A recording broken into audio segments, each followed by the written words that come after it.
Hey, this is Mike, and this bonus episode is brought to you by Brink Drones. Brink has created life-saving capabilities in a drone that can break windows, fly into houses and confined spaces, and even crash into things and stay in the air with advanced pilot assistance that does not use GPS. Brink drones are built in the USA. It has night vision and IR that can function in blacked out and zero light conditions. It can flip itself back over, and it's a flying cell phone with two-way communication and a live video feed that can even carry and drop off items for hostage negotiators with the payload feature. Brink has a compelling heritage that came to be after the 1 October mass shooting at Mandalay Bay in Las Vegas, and they are committed in their mission to leverage technology to save lives. I can tell you firsthand that their drones will do just that by flying into places that are too dangerous to risk human lives. If you work in public safety, your agency needs to see what this drone can do. Go check out Brink Drones at brinkdrones.com, or feel free to reach out to us and we'd be happy to tell you all about them. Again, that's Brink, BRINC, drones.com.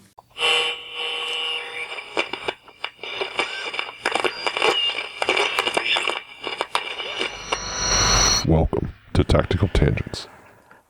Welcome back to Tactical Tangents. This is Jim. I wanted to do a short talk about Ukraine. I'm sure you've heard quite a bit about it in the last couple of weeks, months. We did a bunch of coverage about it on our Facebook page when the invasion first kicked off. But, then we kind of backed off, partly because it was so dynamic. It was changing hour by hour in some cases, and partly because there's a lot we can't or at least shouldn't say about it, right? We don't want to give the Russians any tips that would help them, that sort of thing. So as I record this, the situation has stabilized somewhat, and Russian forces have pulled back from Kiev and are now digging in across the eastern portions of the country. By the time you hear this, it might be different. That's the nature of war, right? It's dynamic. And as is our way, I'm not going to give you a play-by-play of the action. You can find that if you want. The website Funker530 has done a great job collecting daily videos of the action. And the British Ministry of Defense, their version of like the Department of Defense, kind of their Pentagon, has posted a daily high credibility intelligence update on their Facebook page. If you want to see what's going on, you can check it out. They show a good map with like what is where and who is where kind of stuff. What I want to talk about today are kind of the key themes and lessons that we're seeing on all this. Like, what can we take from this and apply to our own decision making, to military, law enforcement, concealed carriers? And there actually are some things that you could take as a concealed carrier from this, right? I think the most important thing, maybe the most universal thing, is heart. Warm and fuzzy. The entire world underestimated the fighting spirit of the Ukrainians. Now, the old-timey strategists, the Sun Tzus, the Clausewitzes, those guys used to talk about this unquantifiable morale and spirit of an army and how important it is. Well, if you ever needed proof that that's not just fluffy talk, look at how well-equipped the Afghan army was and how fast they folded versus how the Ukrainians were equipped initially and how long they have held against one of the biggest, baddest army invasions in world history. What we are seeing is truly remarkable and truly historic, and it will be the basis of textbooks for generations after this, right? So you're seeing it, the importance of heart. You're also seeing the importance of the anti-tank guided missile, the ATAGMs, as we like to call them. There are three main systems that we're seeing deployed. There's the American Javelin, the British NLAW, and the locally made Stuga. I'm the least familiar with the Stuga. I'm reasonably familiar with Javelin and NLAW. What I do know about them is all three systems have been true force multipliers. We talked about this in previous episodes about how you might be outnumbered, but if you can avoid being outgunned, you're going to do okay, right? Usually. And that's why you need to be able to multiply the combat impact of every troop you've got, right? And it's tempting watching how these anti-tank guided missiles are doing. They're doing pretty good, right? It's easy to see that and say, well, the tank as a weapon in modern militaries is dead. Not so fast. The tank, the way the Russians are using it, is dead. In fact, lots of them are dead. And as we've seen, the local Ukrainian farmers are taking them and Grand Theft Autoing them with their tractors and using them, turning them right back around to use against the Russians, which is cool, right? It turns out you need a couple of things to make tanks work well, and the Russians haven't been doing those things, right? You need true combined arms integration between your infantry, your artillery, your helos, your scouts, your air. The Russians clearly haven't done that. That's what keeps you from getting ambushed. That's what keeps you from getting javelined and Enlod and Stugad, is good combined arms integration. And they're not doing it. Oh yeah, you also need to supply and support those tanks. Tanks are maintenance beasts. They're fuel hogs. And you need a supply chain behind those things, right? And something that doesn't occur, I think, to most people is tanks aren't meant to drive very far by themselves. Typically, you transport them on rail or by trailer, or both, to a rail depot, and then you move them onto a trailer, and then you drive them close to the battlefield on the trailer, and then you drive them into the fight for as little time as you can. And part of that is to keep from outrunning your supply lines, right? Turns out this is not a thing the Russians have ever put a whole lot of time and effort into. And the other thing that you're going to find, particularly in Ukraine, is tanks are generally good on mud, but Ukraine has that serious mud. It has that good mud. And I've seen a couple pictures now of like a dozen tanks just stuck, maybe forever, in the mud. So terrain will get you. We talked about that in the Okoka terrain episode. I think Sun Tzu said that. Terrain will get you. We should write that down, put it on a bumper sticker. All right. Next idea is air superiority. Of course, as an air guy, I love to point this out. Air superiority is a big deal. Like a really, really big deal. The fancy academic term for this is sine qua non, which is without it, you got nothing. So the Ukraine invasion is a textbook case of where control the air is a big deal. And one of the first big cases where control the air mostly meant unmanned systems, right? A lot of the strikes the Russians are doing are with cruise missiles because they can't really get in with all their manned stuff. The manned stuff is getting shot down. So to understand this, you need to understand air superiority has two basic components, two basic sides to it, right? Can you threaten the other guy's air assets? And it doesn't get much press, but the Ukrainians have very effectively threatened the Russian air assets, right? Mostly with SAM, surface-to-air missiles. And that has kept the Russian air off the Ukrainians' backs for the most part. And then the second component of that is that can you use air to threaten the other guy's ground forces? And the Ukrainians have, mostly with all kinds of drones. Now, the most famous one of those is the Turkish-made Bayraktar. There's a song that they made about, like a music video of the Bayraktar out there. I don't want to spoil it for you, but you should check it out. Hopefully we'll link to it here. And it has been doing incredible work. It has been working almost to the level, I would say, that our first-generation Predators were. Our first-generation armed Predators, I should say, were. So it's out there making them a lot of money. And you're also seeing little tactical drones being used very effectively, integrated with infantry to let them see around corners and over terrain. And not just the infantry, but also the Ukrainian artillery. They're using these little drones to spot where the Russian cannons are and drop shells on those cannons. That's cool, right? Yeah, OODA loop, right? My observe, orient, decide, act.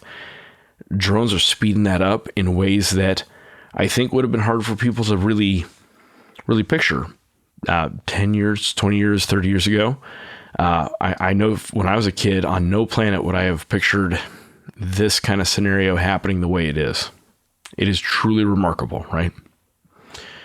Speaking of remarkable, I think one of the most obvious things going on with this fight is the fact that it's such an information war. All war has an information component to it, right? The people-state army triad, and you're constantly trying to influence the political will of a country, right? Its people and its government.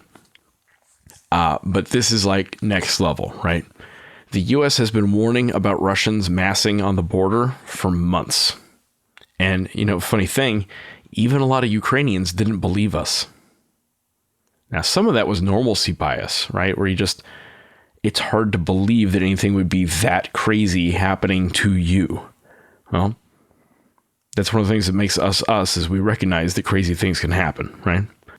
But there's another component there, which is that a lot of Ukrainians and a lot of Europeans chalked up our claims about this as, well, this is just another WMDs in Iraq thing. Right? That burning of credibility that we did 20 years ago has been biting us ever since, and it has been used effectively by our adversaries against us. Now, of course, our credibility went way up when we said the tanks were going to roll, and the tanks rolled, right? And one of the most remarkable things that we're seeing in this war is the U.S. government is taking extraordinary steps to immediately declassify and release intelligence that we're getting. And what it's letting us do is deprive Russia of any initiative that their information campaign would have. That's beautiful. I mean, that's awesome that we're doing that. So we're seeing the American government really weaponizing intelligence, particularly against the Russian information and disinformation campaign. And you can see what it's doing to them, right? And you can also see how effectively the overall information campaign has worked as far as getting the entire world on board and seeing who the good guys are and who the bad guys are. Right? That by itself is huge. And the last thing I want to hit is the value of preparation. Ukraine has seen this coming for years. We saw this coming for years. We have been sending Army Special Forces, Air National Guard F-15 pilots, and Army National Guard soldiers to Ukraine for decades now to help them prepare for this fight. It isn't enough to ship over like a shit ton of missiles if no one over there knows how to use them, right? So you got to go teach them. And we have been teaching them. We've been teaching them kind of an American way of war versus the Russian or Soviet way of war that they had grown up with. And you can see it's working. Doesn't mean it's not dangerous for them. Doesn't mean they're not taking massive casualties, and they are. But they have held their own way longer than anyone would have expected. And that is badass, right? So those are just some key themes that I want you to think about as we go forward. Fighting spirit matters.